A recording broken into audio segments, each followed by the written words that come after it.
the country. That is percentage of scientists per capita. And at your confirmation hearing, we asked about this, whether you would follow science. You've made a statement here today in your testimony that you would follow science, and yet you're not following science, and that's what Senator Cassidy's question was.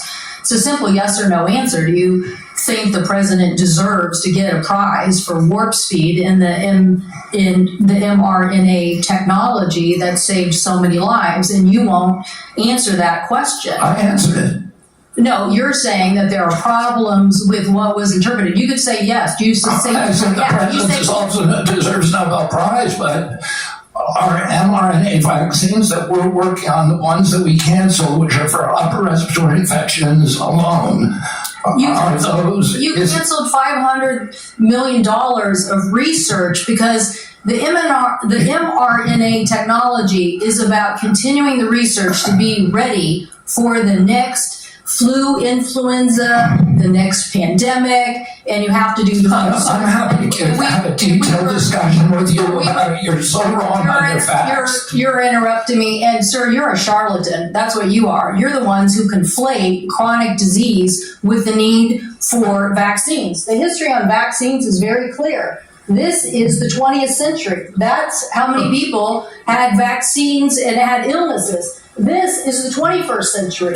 This is the decrease, 99% down to 100%. This is what was delivered with vaccines. And you don't want to support that. You don't want to support that evidence. So yes, the governors of the West, Washington, Oregon, and California will take up the efficacy of science. Yes, the University of Washington will deliver the science that America will depend on, because you don't want to depend on it. And his own Surgeon General of the Trump administration said over 2 million lives were saved because of the mRNA technology, and you don't want to continue that.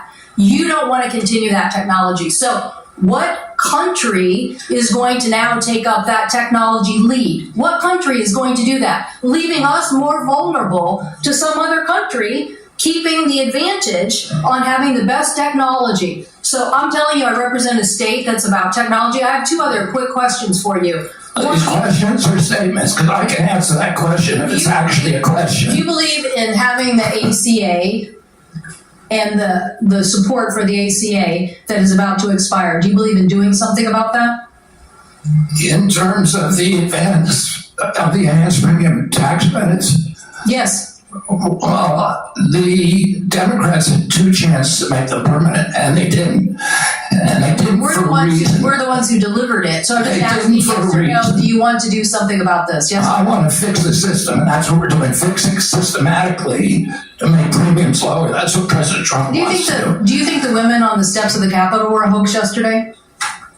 I don't know about any women on the steps of the Capitol. The women who were talking about Epstein. Do you think they were a hoax yesterday? Do I think they were? Do you think they were perpetrating a hoax yesterday? Perpetuating a hoax? Yeah. I have no idea what they were saying. This is the first I'm hearing about it. You're hearing about the women on the Capitol steps saying that they believe that the Epstein information should be made public? That's the first you're hearing about it? What I'm saying is you are perpetrating hoaxes. You, as the Secretary of Health, so you're undermining the whole healthcare delivery system, and you keep trying to point to chronic disease, but you're not putting solutions on the table to cover more Americans, and you're taking away the science and technology that has made us the leader that has saved, according to the first Trump administration Surgeon General, millions of lives, and you don't want to keep that going. So no, I don't support your continued efforts as Secretary, and I definitely think that our colleagues need to rally around science. If you want the Northwest to continue to lead on all innovation and all healthy people, okay, we'll do that. But it's a sad statement for the rest of America and America's leadership on technology. Thank you, Mr. Chairman. Thank you, Senator Warner. Mr. Secretary, I agree with a lot of my colleagues' statement. I actually hoped I didn't support you. I thought taking on chronic illnesses was going to be important. I've got two kids, as we discussed when you met, that have chronic illnesses. I'm not sure that the focus on red dye and seed oils are going to fully solve that problem. Of course they won't. I would say this, that seems where your emphasis is. I want to go back to just, again, some basic facts. Do you accept the fact that 1 million Americans died from COVID? I don't know how many died. You're the Secretary of Health and Human Services. You don't have any idea how many Americans died from COVID? I don't think anybody knows that because there was so much data chaos coming out of CDC, and it was all taken out to conservative incentives. And these are modeled You don't know the answer of how many Americans died from COVID. This is the Secretary of Health and Human Services. Do you think the vaccine did anything to prevent additional deaths? Again, I would like to see the data and talk about the data. You've had this job for 8 months, and you don't know the data about whether the vaccine saved And that's lives? the problem, is that they didn't have the data. The data by the Biden administration absolutely dismal. So who was politicizing? You're saying the Biden administration politicized all the data? Go back to what Cantwell just said. Trump, Surgeon General. They fired Dr. Grant. They fired all the people who questioned the orthodoxy. They fired Dr. Gruber, Dr. Cowles. The Secretary of Health and Human Services doesn't know how many Americans died from COVID. Doesn't know that the vaccine helped prevent any deaths. And you are sitting as Secretary of Health and Human Services? How can you be that ignorant? I remember when we went to the hearing with you, I asked you about community health centers. You didn't know what role they play. I've been visiting you. I'm glad you got to one. I think in April. I tell you what, I hear of community health centers, they are terrified. With all due respect to my good friend, the chairman, the big awful bill. Because they are going to lose health care across the board. They already live in food deserts. They can't get to a nutritionist because Medicaid doesn't do enough reimbursement. If you're going to want Americans to get healthier, should they have access to nutritionists? Should they have access to good science about healthy food? Absolutely.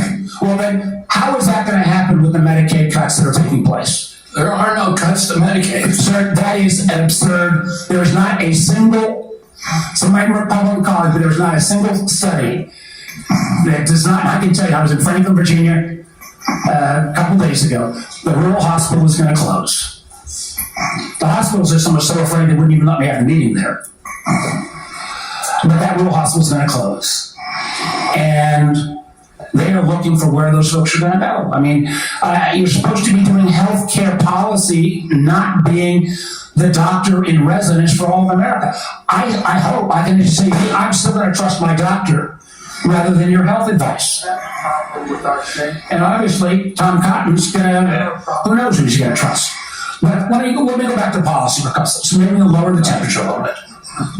I got a bipartisan bill that would be a systemic fix, not a vote buying mechanism when Medicaid's getting cut, than what was put in on the rural hospitals. One of the things we can do, Mr. Secretary, is make sure that the folks who work in rural hospitals get 80% reimbursement of what folks get in more urban centers. Would you support that legislation?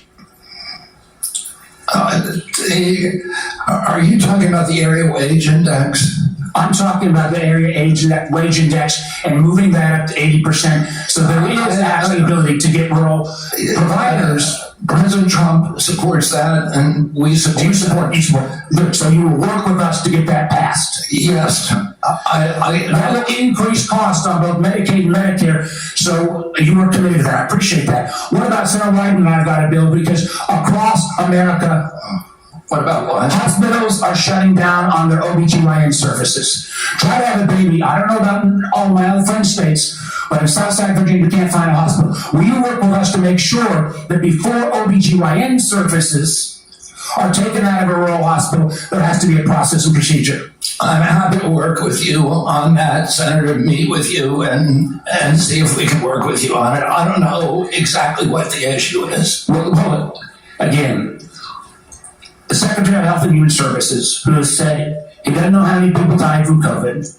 doesn't know if the vaccine saved lives, doesn't understand the issue of it saved lives, are fleeing rural America because they can't afford it. And with the cuts that are coming up, it's going to be exponentially worse. I would invite you, sir, to come with me to a community health center in Virginia and hear what is on people's mind. They want to get healthier? Absolutely. Count me in. But they also don't want their basic health care removed. Thank you, Mr. Chairman. question. I did want to note in response to the Secretary's statement that the Trump administration wants to lower the cost of health insurance, that across the country right now, the median increase for commercial insurers that we're seeing this fall is 18%, just as families are struggling to make ends meet. Now, I want to follow up on a line of questioning that Senator Cassidy began. Mr. Secretary, President Trump said that the COVID-19 vaccine produced by Operation Warp Speed was, and these are the president's words, a monumental national achievement. Although I've strongly opposed many of President Trump's actions, I agree with him that Operation Warp Speed in 2020 was a monumental achievement. Unfortunately, you are undermining one of the president's biggest achievements, which, as the president said, saved millions of American lives. You even went as far as to call President Trump weak for this life-saving accomplishment. Last year, you tweeted that President Trump has a weakness for swamp creatures, and that Operation Warp Speed was among, here's your quote again, the most devastating impact of President Trump's weakness. So, Mr. Secretary, was Operation Warp Speed a monumental national achievement, as President Trump said? For the reason that I already said, and I assume you won't let me repeat, but I'm happy to if you want. Yes, it was. Good. Assuming it is a monumental achievement, you've said it was, is it true that, as President Trump has said, he saved millions of American lives with the COVID-19 vaccine? Because you just expressed great confusion about that to Senator Warner. The only confusion I expressed is exactly how many lives were saved. I don't think anybody knows that because the data came out. So multiple studies have shown that the vaccine reduced infections and severe diseases and saved at least 3 million lives in the United States and millions more abroad in the first 2 years of the pandemic. As possible, those are modeling studies. I will also note, just as you've been talking about data and concern about it, the process for COVID vaccine approval was public, it was live streamed, and it was out in the open. Manufacturers and experts have publicly submitted data analysis, and when the FDA has asked for more, they've submitted more. They've done that for years, and the evidence is clear and supports what President Trump has said. The vaccine works, and it has saved millions of lives. Your own process, on the other hand, has not been transparent. You repeatedly choose to ignore data because it doesn't match your preconceived notions and lies. So you have said that the vaccine did save lives. You've said it was a monumental achievement. And given that, if you agree with President Trump that the vaccine saved millions of lives, why have you acted behind closed doors to overrule scientists and limit the freedom of parents to choose the COVID vaccine for their children? Why have you done that? For the COVID vaccine, I was removed by FDA because they were the industry. No, it was behind closed doors. No, it was and scientists who said they wanted to brief you on the science, scientists who wanted to understand why the FDA, why you unilaterally changed the parameters for giving vaccines, making it possible now, to Senator Cassidy's colleagues' points, that they're going to have to go off-label This is crazy talk. to prescribe a vaccine for children. I'm not making things up. Do you know how the FDA approval process works and what happens? Do you know what an off-label prescription is? I know exactly how it works. it works. So why behind closed doors? It's not behind closed doors. The industry makes the studies, and they could not provide a study that said that it is effective for healthy kids. So when have you produced the data that you relied on and that this FDA relied on to change those parameters? You did it behind closed doors. And now parents who decide that they do want their children to have You're just making stuff up, Senator. I'm not. You're just making stuff up. You know, sometimes when you make an accusation, it's kind of a confession, Mr. Kennedy.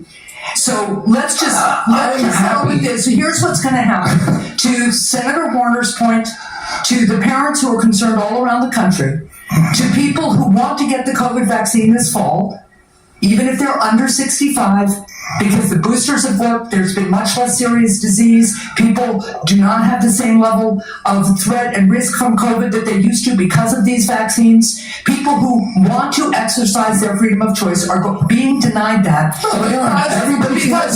because you are citing data that you won't produce to the public, and you are objecting. You're making things up to scare people, and it's a lie. With respect, I do not think I'm the one making. You are lying right now, Senator.